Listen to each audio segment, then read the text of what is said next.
आणि त्यामुळे मला असं वाटतं की नाशिककडे अधिक लक्ष देणं आवश्यक आहे. पण सगळ्याच बाबतीमध्ये उद्योगधंद्यांपासून सगळ्या इन्फ्रास्ट्रक्चरपासून सगळ्या कामांपासून सगळ्या क्षेत्रामध्ये आम्हाला या ठिकाणी काम करायचं आहे. आणि पुन्हा मी नाशिककरांना शब्द दिला, आम्ही सगळे मिळून ते सगळे तिन्ही आमदार आमचे या ठिकाणी आहेत, आता महापौर आमचे आहेत, उपमहापौर आमचे आहेत, आम्ही सगळे मिळून या ठिकाणी नाशिकचा विकास फक्त हाच आमचा आता केंद्रबिंदू राहील. आणि त्या दृष्टीने आम्ही आता कामाला लगेच महापालिका म्हणून आम्ही लगेच लागू. तसं कुंभमेळा असल्यामुळे आम्ही तर अतिशय जोरात अतिशय वेगाने या ठिकाणी कामाला लागलेलो आहोत. इथे कुठेही कमी निधीची फंडाची या ठिकाणी पडणार नाही, ही ग्वाही मी पुन्हा नाशिककरांना या ठिकाणी देतो. म्हणून नाशिकला आपण शिवसेना शिंदे गटाला सोबत घेतलं काय राष्ट्रवादी अजित पवार नाही, राज्यभरामध्ये आम्ही अनेक ठिकाणी नंतर आता वेगवेगळे लढलो. संभाजीनगरला वेगळे लढलो, मुंबईला आम्ही तर एकत्रच होतो, तिथे काही तडजोडचा विषयच नव्हता. पण मला वाटतं अनेक ठिकाणी आम्ही त्या ठिकाणी वेगळे लढलो, पण नंतर आम्ही एकत्र झालो. आता इथे तर आमचं स्पष्ट बहुमत होतं, पण आम्ही या ठिकाणी एकत्र झालो. आम्ही ठरवलेल्या केंद्रामध्ये आम्ही एक आहोत, राज्यामध्ये आम्ही एक आहोत, मग महापालिकेला का वेगळे. आणि म्हणून मग वरिष्ठांनी, माननीय मुख्यमंत्री महोदयांनी, आमचे शिंदेसाहेब यांनी काही ठिकाणी राष्ट्रवादी आम्ही त्या ठिकाणी निर्णय केला आणि आम्ही सगळे एकत्रितपणे या ठिकाणी आता लढतो. म्हणजे सत्तेमध्ये आहोत. नाही, अजून तसं काही ठरलेलं नाही, कुठलाही विषय त्या ठिकाणी झालेला नाही.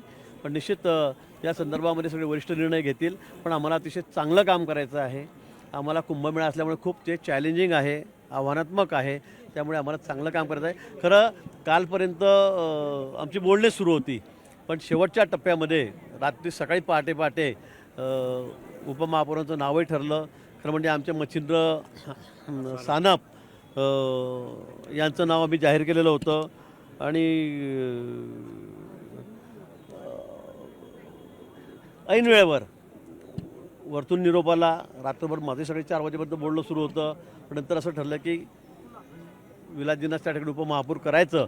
आणि ऐनवेळी सकाळी मी 9:30-10 वाजता मच्छिंद्र सानप, बाळासाहेब सानप यांना आम्ही, राहुल आहेर वगैरे आम्ही सगळे होतो आमदार आमचे, आम्ही सगळ्यांनी त्यांना विनंती केली, सांगितलं. आणि त्यांनी तात्काळ तो शब्द पाळला. तात्काळ म्हणजे काही हरकत नाही, पक्षासाठी मी माघार घेतो.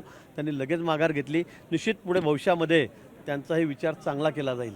निर्णय घेताना उशीर का होत होता, म्हणजे शिवसेनेला सोबत घेण्यासाठी उशीर का होत होता? नाही, उशीर तसं नव्हतं. तसं 2-3 दिवसापासून 3 दिवसावरच आमची तयारी झालेली होती. नावाबाबत फक्त हे होतं की कोणाचं नाव करायचं, काय घ्यायचं म्हणून शिंदे सेनेकडून आमच्या साहेबांच्या, त्यामुळे त्याला विलंब लागला. बाकी दुसरं काही नव्हतं. पण 3-4 दिवसापासूनच मला CM साहेबांनी सांगितलं होतं की आपल्याला युतीमध्येच जायचं आहे.